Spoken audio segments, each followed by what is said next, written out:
هدو موليدك خير لا يهي أصحابتي النبي محي أدقي وايين أي أحفلدين وايين كلمة داسان بالميزان والعلم سارينا ولا ري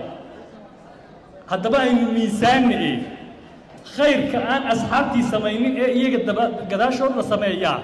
ما واحد كده أنت خير بما أكل هذين أصحابي سماين هذان هذا الكود حجة وقدقنا صحابي أجامتشرو قرآن كأن كريم كا أو دبعه بعض هوست دبع كل هذا هاي بعض لبكر كل هذا هاي بعض صدق كر كل هذا هاي شيم هوست دبع كل هاي خاض كر دبع كل هذا هاي صحابي أجاه مجرو قداش وبالك يعني ورهدو خير ليه هاي دبعها القرآن وهذان ذاك ورا صحابي لا دبعين لهيدا الله قصاروا مقاعيده. بسم الله والحمد لله والصلاة والسلام على رسول الله. أما بعد waxaa arkay mubtadicada iyagoo la wareegayaan kaliibkan ee ku faraxsan yihiin marka waxaa jeclaystay inaan ka jawaabo kaliibkan muqaalataadka lagu sheegay inkastoo ninkan wuxuu ku hadlay wax cusub maaba aha waa hadal mar walba ay ku soo celceliyaan ya mubtadicada weeyaan markay rabaan in ay yani sharciyeystaan mataqaanaa bidcadoodii ay sharci ka dhigaan ayay muqaalataadkan ay soo qaataan marka ninkan weli wuxuu soo qaatay kali tashkiilka iyo tanqiidka ayuu soo qaatay qolo kalena waxay ku daraan jamcinta qur'aanka ku daraan iyo waxyaalo kalena maartay way hoos keenaan maartay bidcada way jawaabtu waxaa leenahay marka koowaad horta rasuulkeena sallallahu alayhi wasallam uu noo dardaarmay wuxuuna nagu yiri fa innahu man yacish minkum qofkii sii noolaado fasayara ikhtilaafan kathiira ikhtilaaf fara badan ayuu arkayaa haye maxaa sameynaa rasuul allow facalaykum bisunnatii sunnadeedii ku dhagnaada buu yiri haye وسنة الخلفاء الراشدين المهديين iyo sunnada khulafada raashidiinta ah ee mahdiyiinta ah iyadana ku dhegnaada عضوا عليها بالنواجد goosaha ku qabta buu yiri ya وإياكم ومحدثات الأمور iska ilaaliya محدثاتك فإن كل محدثة بدعة وكل بدعة ضلالة وهذا الكي رسولك صلى الله عليه وسلم وير أوكي هذا بقى فيرنو وحيابها إيه هوسكليين بدعة سيدا تنقيدك iyo tashkiilka ma hoos imaadan bidcada aslan bidcada waa maxay bidcada waa shay rasuulka sallallahu alayhi wasallam sameeynin kowde saxaabadii oo noo dardaarmay oo yiri ku dhagnaada sunnadeedii iyo sunnada khulafada raashidiinta ya mahdiyiinta ah ku dhagnaada ya saxaabadiina ma sameeynin shay oo rasuulkana ma sameeynin saxaabadii ay ka dambeeyeen oo noo dardaarmay ma sameeynin وكان يعني مع وجود المقتضي له يعني ايضا باهجرتي الا سمي شيء قاسي حدنا لما سمينن حاجه يا جرتي الا سمي حدنا لما سمينن فعل كاسي اما شيء قاسي لما سمينن اي قيد كلمات waxa waaye يعني وقت قاسي اما حل قاسي مجرن wax oo ka celinayo ficilkaas in la sameeyo ama shaygaas in la sameeyo iyadoo maragtay maanicaasi jirin hadana ficilkaasi lama sameynin ay qaydka saddexaad ku darsanayso waxa waaye وكان مقدورا عليه يعني ولا أبوذي حلقاسي يا في زمن النبي صلى الله عليه وسلم زمن الصحابة وأبوذي قدرة يجرت إلا سمي شيء حدنا لما سمين فعل كاسي أما شيء قاسي أوكي شيء قاسي يعني وحكوت سنة يا كتجديسي وصلنا واي لإمات كيسنا أما سمين تيسنا وبدعة واي اوكي wax walba soo qaado hadda ku tabaq maartay miisaankan aan soo qaadano ya tanqiidka iyo tashkiilka ee soo qaateen su'aasha koowaad aan weydiinayno waxa waaye xaaje miyay jirtay ya zaman النبي صلى الله عليه وسلم in mushafka tanqiid martay la saaro tashkiil la saaro xaaje ma jirtay maya xaaje ma jirin الدليل أنا وقتigaas waxay اعتمادayeen ba aslan xifdinta ay اعتمادayeen يا تنقيط إيو تشكيل إيو باهظة قرمة إماضي أما حاجة قرمة إماضي واحد لقي فتوحات كويا وعجب مرتي أي إماضين والله باهضي إن تنقيط إيو تشكيل لا صار وقت قاسي أي أهد لكن النبي صلى الله عليه وسلم حل قيسي إيو ويقدم بي إيو ما لو باهنين أصلا ذاتك يعني عربي قصة هورتا هذا كم موضوع وعم لنا يا وأودي إنا أخري ستد صح dadka ay xilligaas ay noolaayeen way awoodeen in akhristaan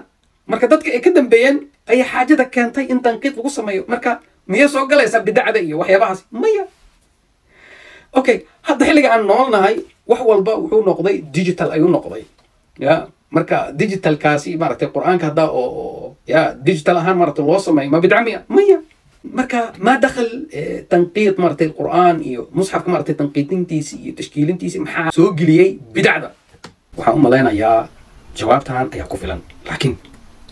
كوسي درسدا يا شيخيني شيخ احمد يري الهي حفظيو هذا كيسي nebigu sala allahu calayhi wasalama wixii uu ka tegey isagoo samey karo baahidii uu ku samayn lahaana ay joogto wax ka celiyey oo u diidayna aanay jirin sunnadu waxay tahay in lagu raaco nebiga tarkigaas ka tegistaas ibnu xajar wuxuu sidoo kale alimaamu shaafici uu ka sheegay fatxulbaariga baabun man lam yastalim ila aruknayn alyamaniyeyn baabkaas oo kitaabulxaj ku jiro wuxuu yidhi wa ajaaba ashaaficiyu can qowli man qaala imaamu shaafici wuxuu ku jawaabay buu yidhi qofkii yidhi laysa shay-un fi lbeyti mahjuuran mucaawiya sidaa yidhi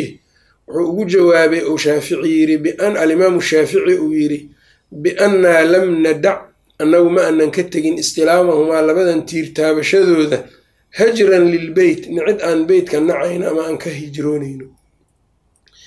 wa kayfa yahjuruhu sideebuu uga hijroonayaa wahuwa yatuufu bihi waaba ku dawaafayaa kacbadii hadalkan waa marka muhimadda walaakinaa natabicu sunnata ficlan wa tarkan laakiin wuxuu yidhi annaga sunnada nebigaan raacaynaa ficil ahaan iyo ka tegis ahaan wixii uu sameeyey uu la imaaday waa la imaanaynaa wixii uu ka tegayna waa ka tegaynaa waa imaamkeenni shaafici mawlidka walaalayaal aan ku dabaqno arrintan ixtifaalkan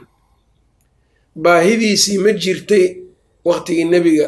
mase ma jirin waa jirtay waayo baahida mawlid loo ixtifaalaya waxay tahay in ilaahay la raaligeliyo alla loo dhowaado waana baahida cibaado dhanba loo qabo xilligii nebiga baahidaa waa taagnayd nebigu ma ku cibaadaystay maya waxaan isku waafaqsannahay bisha rabiicul awal nebigu cibaado gaara ma samey jirin bishaas ninkii waa samayn jiray bisha rabiicul awal cibaado gaar a dhahayana waa hanoo keeno wixii daliil ana inta dhigto iyo inta aan dhiginba wax dhahayo ma jiro ama dhihi karaa mawlid bisha rabiicul awal cibaado gaaroo nebigu samey jiray ayaa jirtay haddaba marka haddii baahidii ay taagan tahay nebiguna uu ka tegay inuu sameeyo maanic ka celiyey oo hadda zuulayna aanan haynin walaakinaa natabicu sunnata ficlan wa tarkan waa in tarkigii marka nebiga loogu dhowaado een laga tagaa een la samaynin haddaba aan u imaano hadalka uu yidhi ninkan nacam waxaa ku leenahay mawlidkaasi iyo ixtifaalkaasi iyo bidacda kale hadday khayr ahaan lahaayeen saxaabada ayaa la imaan lahaayeen أبو بكر عمر عثمان علي رضي الله عنهم جميعا وسمي الله هاي ورحاسكي النبي صلى الله عليه وسلم عائشة رضي الله عنها أي سمي لهد ودبال تقي لهد وي حفلة وسمي لهد نعم خير هدو أهان لها نعم إلا هدا مرتي اسكو يستين أضي كوة كلام مرتي احتفالات كأسمينا هذا اسكو يستين إنها كفي عنتين صحابة النبي صلى الله عليه وسلم إنها كفي عنتين أبو بكر عمر عثمان علي عائشة رضي الله عنها يا صحابة كلا هذا في عنتين وأرن قوني أهوين هذا إسليدهن نعم ذاتكاسي أنا يا مرتي كجعل النبي صلى الله عليه وسلم وأرن قوني أهوين وحا لنا يا جوابتان يا كفلا لكن كدرسو شيخين شيخ شبلي إلهي حيفديو ما أنا وارن بيري بس عذاب بالغي هيس dadku ma waasheen sawaamir qaban warnimo yaho khayrkii sugnaabaan waqti u laanahay waxa inta la isu xiijinayo waxaan jirin iyo wax jiro la afduuba la isugu darayo ma waxaan sallahayn iyo bidcada inta leegba marka tiraada warnimo yaho sideen ma ka deysaan war sideen ilaahay lagu raali geliyo waxay yiraahdeen annaga in la samayn karo waxaan ka qaadanay saxaabaduba quraankan qornay bay qoreen aymadii taabiciintuba xadiidkii nabiga ay diiwaan geliyeen umarba ciidamadii muslimiinta iyo shacabkiibu intuu diiwaan geliyay buu taakuleynaya dhaqaale u qoray kuwaana ma jiri jiray xilliga nabiga gadaal baan ka samaynay gadaal buu ka sameeyay annagaba gadaal haddaan ka samayno maxaa dhib oo heleeda arrin fiican waa horta marka koobaad inay gadaal ka timid oo nabiga iyo wax fiican iyo xilli hore laga soo gaarin marka ereyga tiraahdaan waa qiraal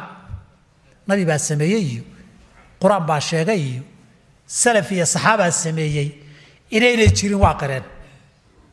aan sula soo degna labadan ma isku mid ba maya diinta ilaahay baa jireeyay wixii lagu faray waxaad u kaashanayso waa loo goliye adaanka kor loo qaadaa la yiri dadka hal la gaarsiyo codka dhawaaq guriyaha korkooda lagu istaagi jiray dhawaaqyaan dhawaaqaynaan dadka gaarsiinayna ilaahay makarafoon hadduu ila siiyey annaga makarafoonka ilaahay kuma caabudayna wax gaara nagama xidhna laakiin codkii gaarsiiya dadkana la yiri baanu ku gaarsiinaynaa diintii iyo quraankii hal la xifdiyo la yiri sunnadii nabiga hal la ilaaliyo la yiri ilaalintii hadday qoraal nagaga xidhnaato dadkii quraanka yaqiinay baa xilligaas dagaal bay aad ugu baaba'een qola ridoweyne la dagaalamay ragii saxaabadii khulafada waxay leeyihiin waraa ragii quraanka xifdisanaa waa go'een dagaal labaad iyo saddexaad hadday ragii israacaan ama quraankii wax xifdisan weynaa ragga xifdisan intay joogaan inta la ururiyo quraankii ay noqorno ummadi iyo quruun iyo kumayaal sana inaga dambeeyay qoraalku ujeedadu ma ahayne quraanku waa quraankii waxa la qoray adu laakiin cibaado cusub baad keenaysaa xadiisa nabigu wax cusub lama keenin nabigoo joogaa la qori jiray waa Abu Shah markuu yiri reer Yamaneeda xadiis nabigu sheegay hal ii qoro waa loo qoray Abu Hurayra xadiisa badna markuu hadlay wuxuu yiri saxaabada nabiga ana uu xadiis badan hal nin baan u qirsanay inuu iga badiyo Abdullah ibn Amr al-As isna uu qori jiray nabigu wuxuu yiraahdaa anama qori jirin maxaa cusub marka ciidamadoo la diiwaan geliyo nabigu kaleey salaatu wasalaam dadka ii soo tiro koowa soo ma dhihin maalinkii Xudaybiya ihsul man kana ha huna dadka in la tiriyo tiro ilaahay laguma caabudayo hasa ahaatee yaa yiri tiradii sanad walba hal la tiriyo waxay ahayd wax sharcigu ogolaaday qaabkee baan u fulin karnaayo ugu fiican duruufta noloshu way isbedeshaa waxa la adeegsanayana waa isbedelaa haddii lagu jihaadi jiray farda lagu jihaadi jiray oo diyaarada miigi iyo taangiye iyo guji simid